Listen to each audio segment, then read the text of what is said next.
Assalamualaikum warahmatullahi wabarakatuh. Perkenalkan, nama saya Orina Safira, NPM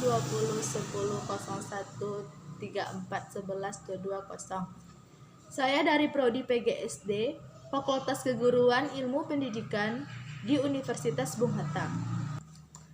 Saya di sini ingin menjelaskan tentang siklus nitrogen serta tahapan proses nitrogen.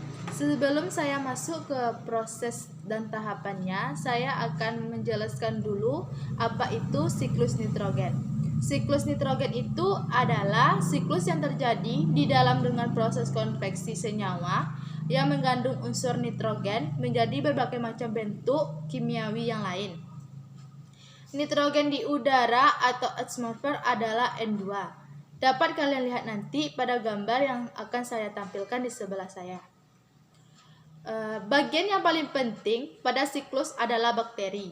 Bakteri membantu perubahan nitrogen sehingga dapat digunakan oleh mereka.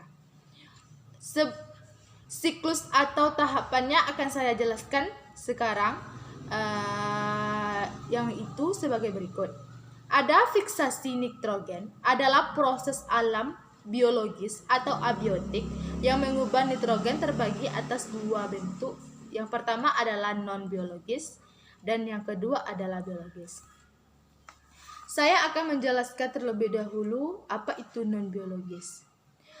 Non-biologis biasanya dengan bantuan petir atau halilintar yang ada pada saat terjadinya hujan dan langsung mengenai nitrogen dan berubah menjadi nitrogen menjadi aluminium. Dan yang kedua adalah biologis.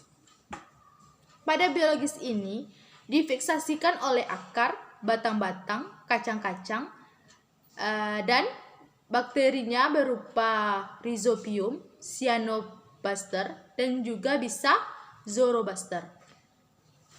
Dan ada juga beberapa bakteri yang memfiksasikan nitrogen yang terdapat di akar dan kacang-kacang. Setelah terjadi proses fiksasi nitrogen, kita akan masuk ke tahapan berikutnya.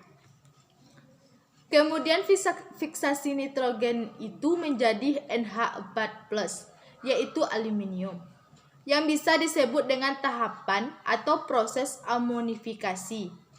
Jika tumbuhan dan hewan yang sudah mati lalu diuraikan oleh decomposer yang disebut juga amonifikasi, disebut dalam bentuk amonium dan akan diubah menjadi nitrit N2-. Maksud saya nitrit NO2-. Dengan bakteri yang nama prosesnya disebut nitrifikasi, dibantu dengan bakteri Nitrosomonas.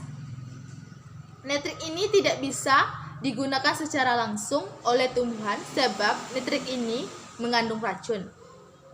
Jadi harus dirubah dulu menjadi nitrat dengan bantuan bakteri, yaitu bakteri Nitrosomonas. Yang mengubah nitrit menjadi nitrat adalah nitrat ini yang dapat diasimilasikan oleh tumbuhan dan digunakan oleh tumbuhan lain. Selanjutnya nitrat dan didefinisikan oleh bakteri yang bakterinya Clostridium.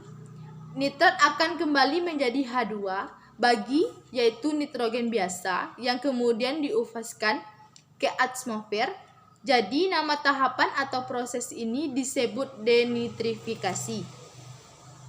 Denitrifikasi dilakukan oleh bakteri Clostridium dari nitrat menjadi Na2 atau nitrogen, kemudian dilepaskan ke udara. Nitrat juga bisa digunakan oleh tumbuhan langsung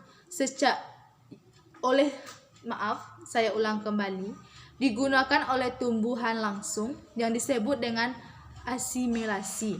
Sampai di sini penjelasan saya, kurang lebihnya saya mohon maaf. Assalamualaikum warahmatullahi wabarakatuh.